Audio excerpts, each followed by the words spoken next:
Who are Georgia's top remaining defensive line targets, and where do the Bulldogs sit with those top remaining defensive line targets? That's what I'm going to be talking about in this video. Of course, Trey Scott, Georgia's defensive line coach, is one of the best coaches in America. He's developed 4 first-round picks over the last 2 years. Jordan Davis, Trayvon Walker, Devonta Wyatt, and last year, or I guess in April, Jalen Carter. The guy knows what he's doing. He takes guys in, he develops them, but he's also a big-time recruiter as well. He's got one guy on board right now, 4-star Justin Green, in-state kid, middle-of-the-road 4-star, who I think Georgia fans are really going to like, but he has the Bulldogs in a really good position for some of the top defensive line targets across the country. So that's what I'm going to be breaking down right now. So let's just get started. Now, the number 1 defensive lineman in America, number 3 overall prospect in the country, Williams Nwaneri. I'm sure I just butchered his last name. I need to get that correct,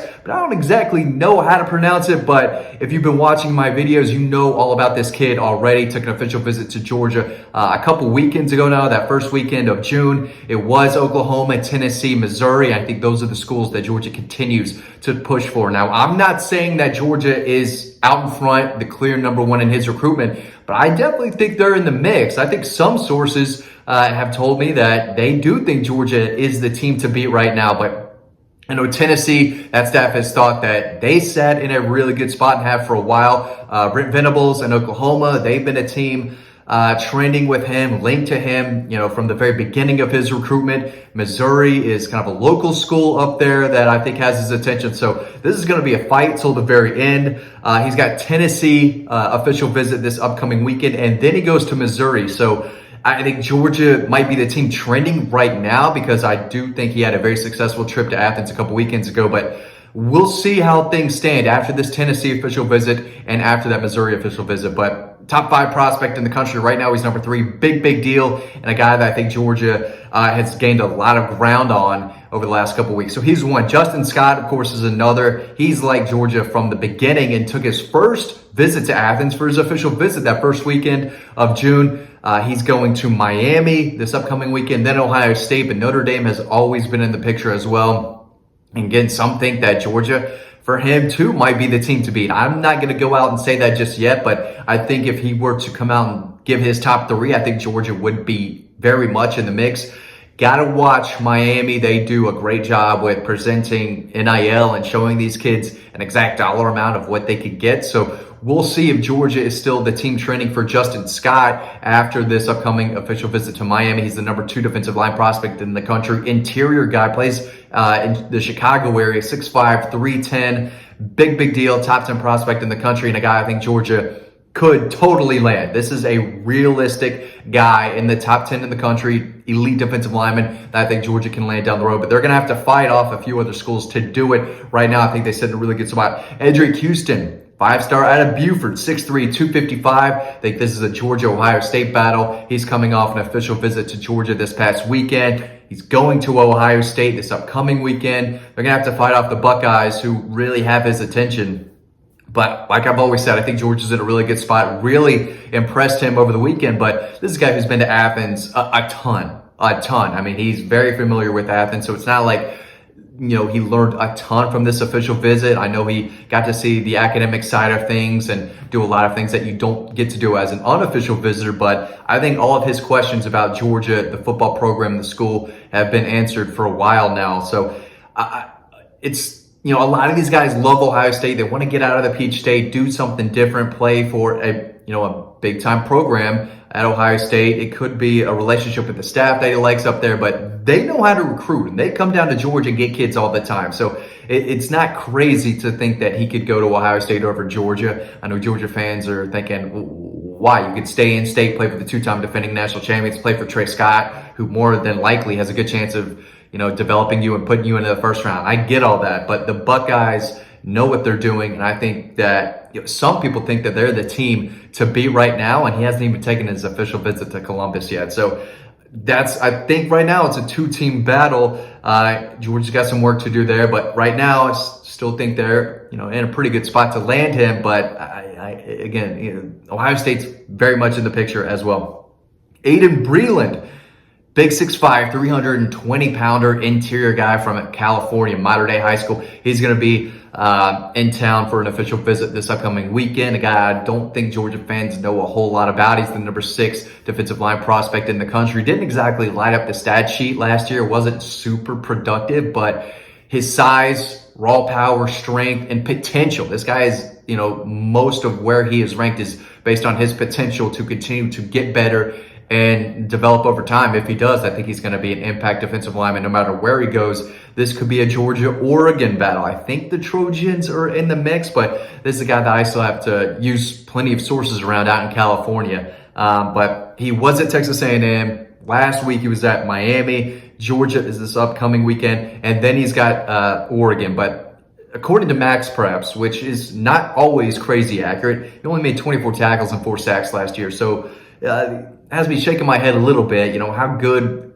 really is this guy? But I think that the Georgia staff really likes him. We'll see after this official visit where Georgia stands, but I think he likes Georgia a lot, and I think if he gets the opportunity to jump on board and commit to Georgia, I could definitely see it happen. So he's a guy to keep an eye on this upcoming weekend. Number 8 defensive line prospect in the country. Another guy who's got his official visit to Georgia scheduled for later this month, Joseph Jonah Ajonye. Could have butchered that. I'm sorry, kid. If you're watching this, I'm sorry. Number 8 defensive line prospect in the country. Kind of brand new to football. The first time he played high school ball or football in general was a freshman in high school. He's from Africa, I believe from Nigeria. So, long, athletic, 6'5", 270. His wingspan is almost 7, feet long.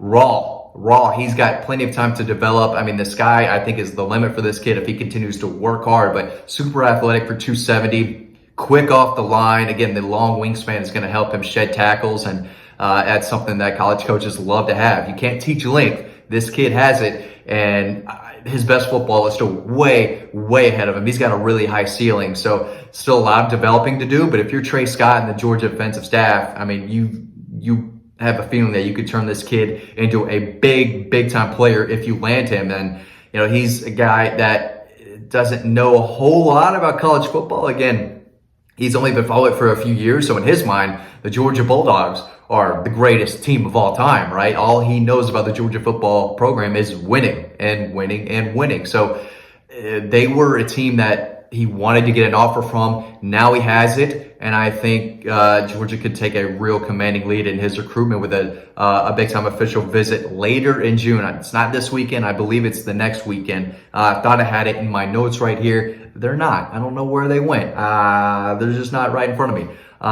But definitely an out-of-state guy to keep an eye on from Texas. His teammate, big elite linebacker that you can read about over on Dawg Post, is going to be in town that weekend as well. Jordan Thomas, a name that Georgia fans may not know a whole lot about. He was offered by Georgia, I believe, in April of 2022. So he's been on Trey Scott's board and on the staff's radar for a long time. Took an official visit to Georgia this past weekend.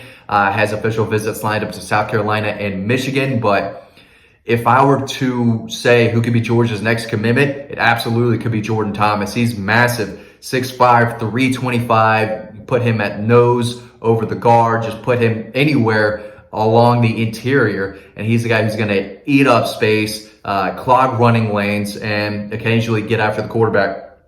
Number 17 defensive line prospect in the country, number 121 overall in the country, and the number 1 player in New Jersey. But I should have done this earlier. I meant to sign up for the newsletter. The link is down below. Again, I need to be mentioning that early because y'all need to jump on top of this. It is an excellent way to consume our content. We've got a lot of stuff turning out.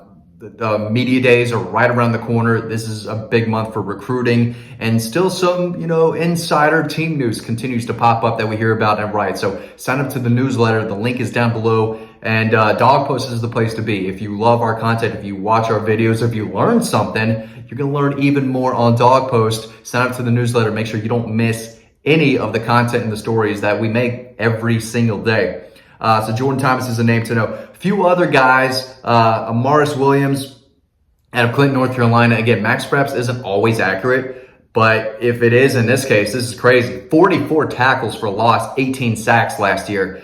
This guy's a big deal. Couple in-state kids to know: Quintavious Johnson out of Mays High School, Nazir Johnson out of Dublin High School. Two in-state guys I don't think are towards the top of Georgia's board. Maybe I'm wrong there, but I think after those 5 stars, right, and those high 4 stars that I mentioned earlier, these are a couple guys to know, and they do have a Georgia offer. Now, I don't know if they can jump on the board and commit right now. If they did, maybe they would have done so already, but those are just a couple other guys to keep an eye on. But still plenty of defensive line targets out there. Again, they've got one on board in Justin Green, but there are plenty of elite defensive line prospects still out there that Georgia has a realistic chance of signing. So guys, thanks for watching this video. As always, sign up to the newsletter. Again, I should have put that at the very beginning because it's very important. We don't want y'all to miss out on all the great stuff we have writing. You know, talking is easy, but we do write a lot of stuff, and we want to make sure y'all are checking that out. So thanks for watching this video. As always, stay tuned to the next one coming up right now, and I'll see you over on Dawg Post.